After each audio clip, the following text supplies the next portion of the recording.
हापुड़ जिला में रामलीला समिति द्वारा दशहरा मेला की तैयारियों का शुभारंभ भूमि पूजन के साथ किया गया। भूमि पूजन वैदिक विधि विधान से पंडित सुधीर कुमार त्यागी शास्त्री द्वारा मंत्रोच्चारण और हवन के माध्यम से संपन्न कराया गया।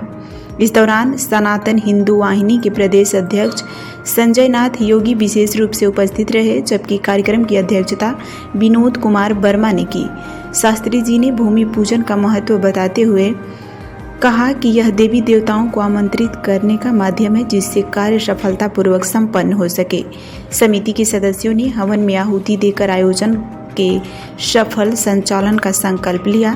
कार्यक्रम के अंत में समिति द्वारा जय श्री राम के उद्देश्य के साथ रामलीला महोत्सव के भव्य आयोजन का ऐलान किया गया।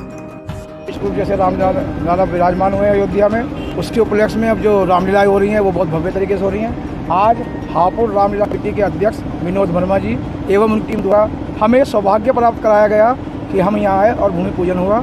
हम सनातन हिंदू वाहिनी की ओर से आए। हम बड़े बड़े धन्यवाद करते हैं रामलीला कमेटी का, जो बड़े लंबे समय से 100 साल से भी अधिक पुराने समय से ये राज रखती है। और सभी को पता है आसपास पश्चिमी उत्तर प्रदेश में कि हापुड़ की रामलीला सबसे जगमग, सबसे शांतिप्रिय, सबसे भव्य रामलीला होती है। और उसका विशेष कारण यह है कि इसकी जो कमेटी है, उसके जो प्रत्येक सदस्य है, वो सभी लोग निष्ठावान और राम में पूर्ण तरह से आस्था रखने वाले व्यक्ति हैं।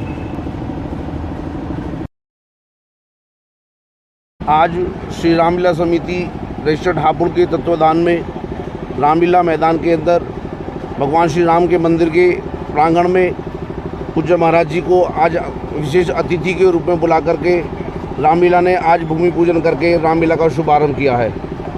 और अध्यक्ष जी के आदेश अनुसार पूरी समिति अध्यक्ष जी के साथ तन मन धन के साथ में पूरे शहर के समस्त दर्शनार्थियों के साथ में पूरी भव्य रामलीला को करने का एक आयोजन तैयार कर रही है। पूरी तरीके से पूरी रूपरेखा बना चुकी है और आज के भूमि पूजन से रामलीला का शुभारंभ हो जाता है। आने वाली 16 तारीख को रावण दिग्विजय यात्रा और 18 तारीख को प्रभु श्री राम जन्म शोभा यात्रा का आयोजन करने जा रही है शहर के अंदर, जिसमें सुंदर सुंदर बाजे, सुंदर सुंदर झांकियाँ, जिनके शहर देखने के लिए लालायित रहता है, वह कार्यक्रम होगा। उसके बाद लीला मंचन रामलीला का मंच पर कराया जाएगा और भव्य स्वागत कराया जाएगा प्रभु श्री राम का। और 21 तारीख को रात्रि 8 बजे से रामलीला मैदान के बाहर से ही प्रभु श्री राम की भव्य बारात का भी आयोजन किया जाएगा, जिसमें आसपास के जिलों से सुंदर सुंदर झांकियाँ बुलाई जा रही हैं और सभी शहरवासियों के सहयोग से इस भव्य आयोजन को पूर्ण करा जाएगा। बस जय श्री।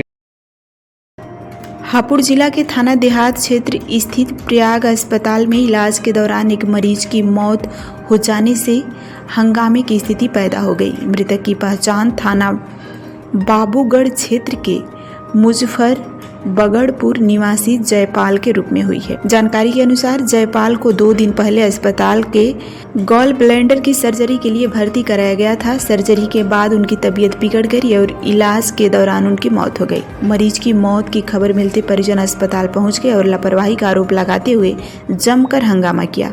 परिजनों का आरोप है कि डॉक्टरों की लापरवाही के चलते जयपाल की जान गई है। सूचना मिलते ही पुलिस मौके पर पहुंची और स्थिति को नियंत्रण में किया। फिलहाल पुलिस मामले की जांच में जुटी है और सभी पहलुओं को ध्यान में रखते हुए कार्रवाई की जा रही है। अमरोहा जिला के पत्रकारों ने अपने अधिकारों और मूलभूत सुविधाओं की मांग को लेकर एकजुट होकर मुख्यमंत्री योगी आदित्यनाथ को ज्ञापन भेजा है। रजिस्टर्ड प्रेस क्लब अमरोहा की ओर से भेजे गए इस ज्ञापन में जिले में प्रेस क्लब भवन निर्माण, वरिष्ठ पत्रकारों को पेंशन, सरकारी आवास और स्वास्थ्य सुविधाओं जैसी कई महत्वपूर्ण मांगें शामिल रही।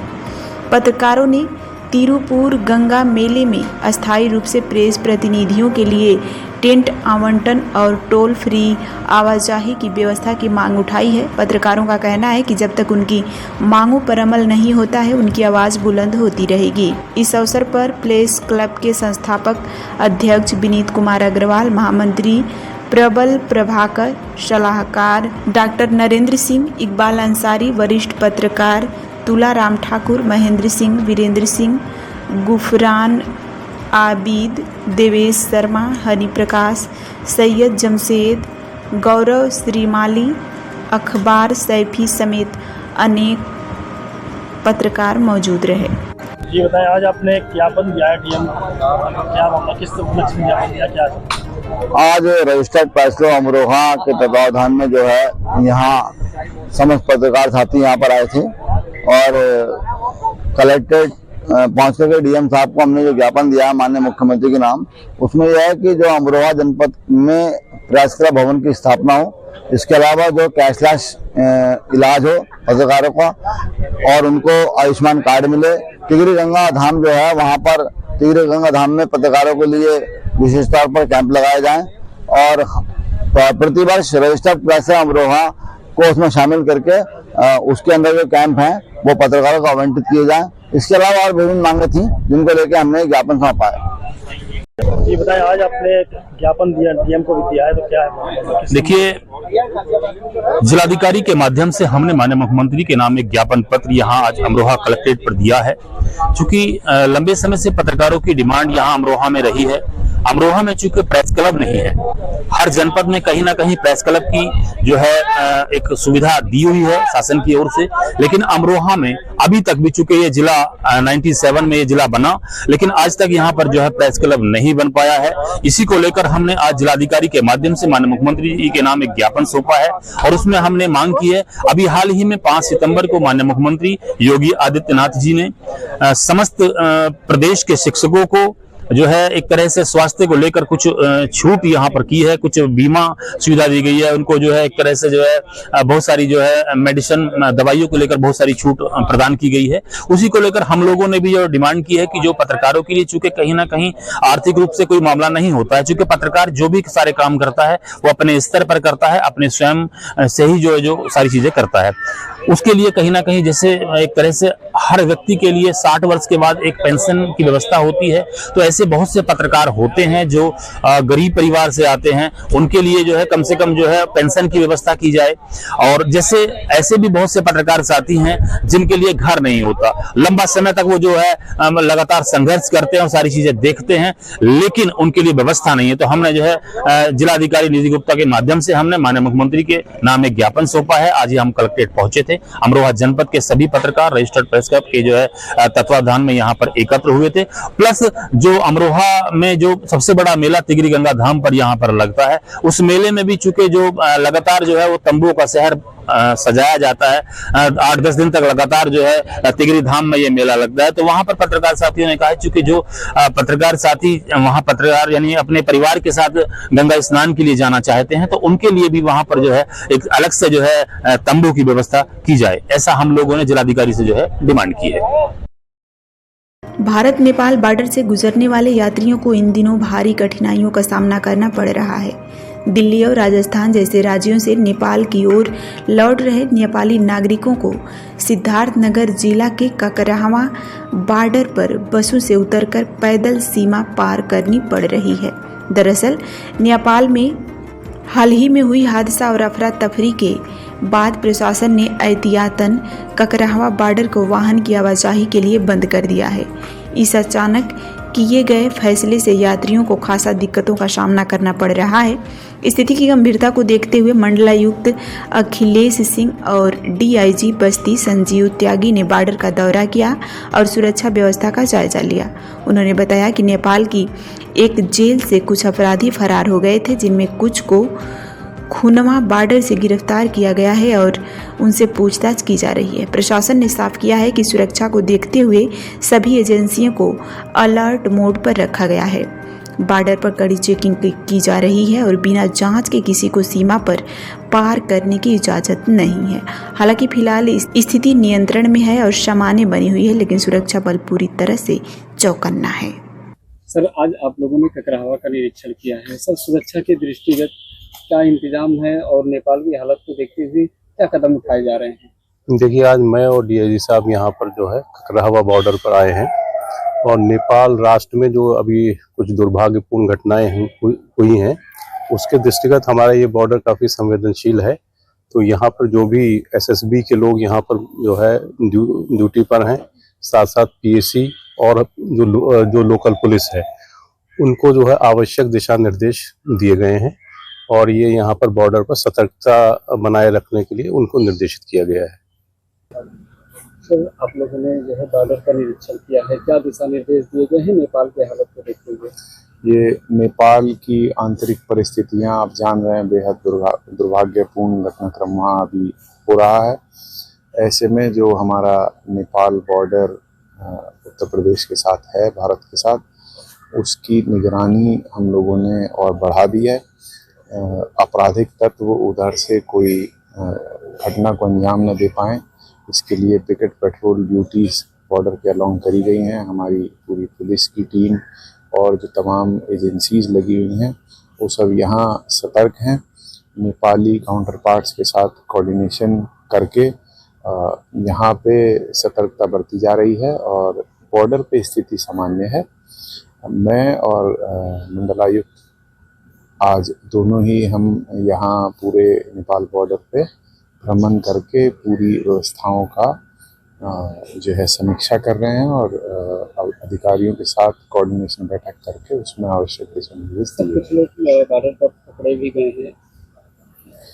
नेपाल में कुछ कैदी जो जेल से फरार हुए हैं, उनमें से कुछ लोग इधर बॉर्डर क्रॉस करने की कोशिश कर रहे थे, जिसको हमारी फोर्सेस की सक्रियता की वजह से समय रहते पकड़ा गया है। उनसे पूछताछ की जा रही है और NHA की गाइडलाइंस के अनुसार उसमें जो आवश्यक वैधानिक कार्रवाई होनी है वो की जा रही है।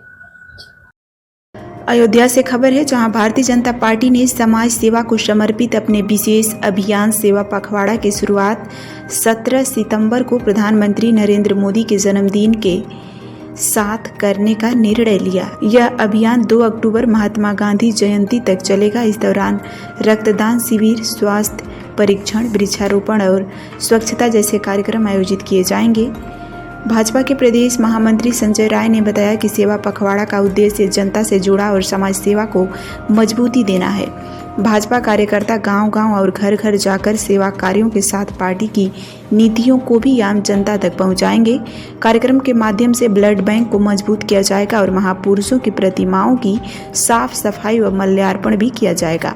अभियान के शुभारंभ में कार्यक्रम के पूर्व सांसद लल्लू सिंह, विधायक वेद प्रकाश गुप्ता, विधायक रामचंद्र यादव, जिलाध्यक्ष संजीव सिंह, महानगर अध्यक्ष कमलेश श्रीवास्तव समेत भाजपा महिला मोर्चा की कार्यकर्ता बड़ी संख्या में उपस्थित रहे। यह अभियान न केवल सेवा कार्यों को बढ़ावा देगा बल्कि भाजपा की नीतियों और विचारधारा को जन जन तक पहुंचाने में भी अहम भूमिका निभाएगा। प्रधानमंत्री जी के जन्म दिवस 17 सितंबर से लेकर के 2 अक्टूबर महात्मा गांधी के जन्म जयंती तक भारतीय जनता पार्टी ने सेवा पखवाड़ा मनाने का निर्णय लिया है। इसके अंतर्गत भारतीय जनता पार्टी सेवा के विभिन्न प्रकार के कार्यक्रम करेगी।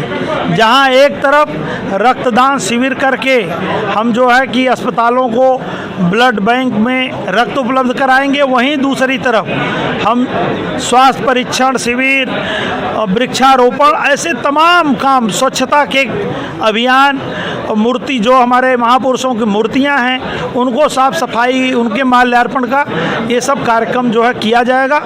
निश्चित रूप से भारतीय जनता पार्टी विभिन्न अभियानों और कार्यक्रम के माध्यम से जनता के बीच में रहती है, लोगों के सुख दुख में उनके साथ खड़ी रहती है और उसी क्रम में ये सेवा पखवाड़ा में भी पार्टी जो है वो गांव-गांव जाएगी, घर-घर जाएगी और जो है पार्टी का अलख जगाएगी। बिजनौर जिला के थाना सेरीकोट क्षेत्र में उस समय हड़कंप मच गया जब खो बैराज नदी के किनारे लकड़ी बीनने गए 6 किशोरों में से 3 किशोर नदी में डूब गए। जानकारी के अनुसार 6 दोस्त लकड़ी बीनने के लिए खो नदी के किनारे पहुंचे थे, जहां नहाने के दौरान 3 किशोर गहरे पानी में चले गए और डूब गए। नदी किनारे उनके कपड़े पड़े मिलने से क्षेत्र में सनसनी फैल गई और परिवारों में कोहराम मच गया। सूचना मिलते ही स्थानीय लोग बड़ी संख्या में मौके पर पहुंच गए। मामले की जानकारी मिलते ही सीओ पुलिस बल के साथ मौके पर पहुंचे और राहत बचाव कार्य शुरू कराया। पुलिस गोताखोरों की मदद से डूबे किशोरों की तलाश की जा रही है। प्रशासन की निगरानी में सर्च ऑपरेशन जारी है। हादसे से पूरे इलाके में शोक की लहर है। क्या नाम है आपका? कहाँ के रहने वाले हैं? आज जो घटना घटी क्या है पूरा मामला? भैया 6 बच्चे आए थे नहाने के लिए घर से, जिसमें से 3 डूब गए और 3 घर वापस पहुंच गए। किस टाइम आए थे? 3:30 बजे के समथिंग। आपस में क्या लगते हैं तीनों बच्चे जो ये डूबे? सब आपस में मोहल्ले के थे, बस्ती के ही। दोस्त है? हाँ, दोस्त समझो या भाई समझो। तो अब क्या चल रहा है इसमें? बस अब ये थोड़े जो मोहल्ले बस्ती के लड़के ठहरने वाले वो ही ढूंढ रहे हैं, बस सरकारी की तरफ से कोई सुविधा नहीं है।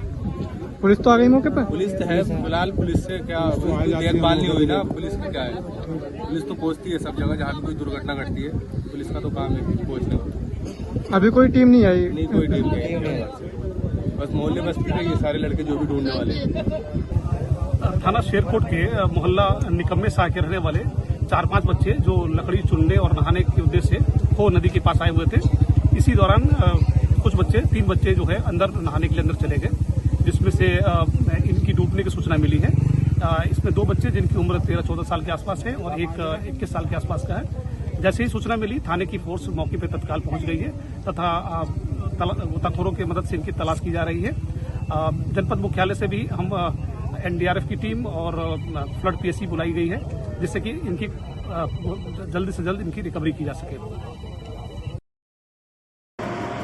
मानसरोवर यात्रा पर निकले अयोध्या के 9 श्रद्धालु नेपाल के हिलसा क्षेत्र में फंसे हुए हैं। यात्रा की शुरुआत 1 सितंबर को अयोध्या से हुई थी, लेकिन नेपाल में हाल ही में भड़की हिंसा, आगजनी और उपद्रव के कारण श्रद्धालुओं की आपसी और अस्थायी रूप से रोक दी गई है। फंसे हुए श्रद्धालुओं के परिजन अयोध्या के जिलाधिकारी निखिल टीकाराम फूडे से मिले और उनकी सुरक्षा वापसी की मांग की है। डीएम ने उन्हें आश्वासन दिया है कि उच्च स्तरीय संपर्क के जरिए राहत के प्रयास जारी हैं, जल्द ही कोई सकारात्मक परिणाम सामने आएगा।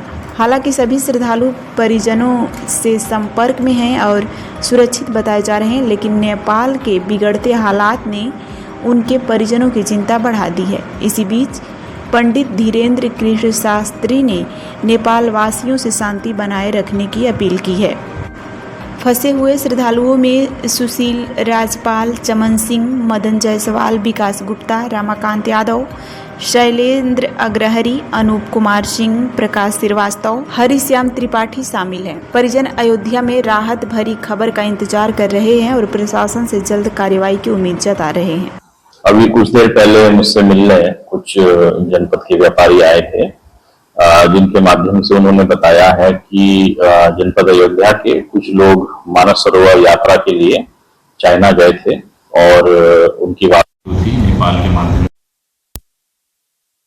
तो कल जिस प्रकार से नेपाल में हालात एस्केलेट हुए थे और उसकी वजह से फ्लाइट्स कैंसिल, इसी कारण ये 9 नेपाल में है, परिवार में है, सुरक्षित है। तो चूंकि स्थान पर वो है वो बॉर्डर से इसकी वजह से की व्यवस्था जब शुरू ये लोग लौट पाएंगे।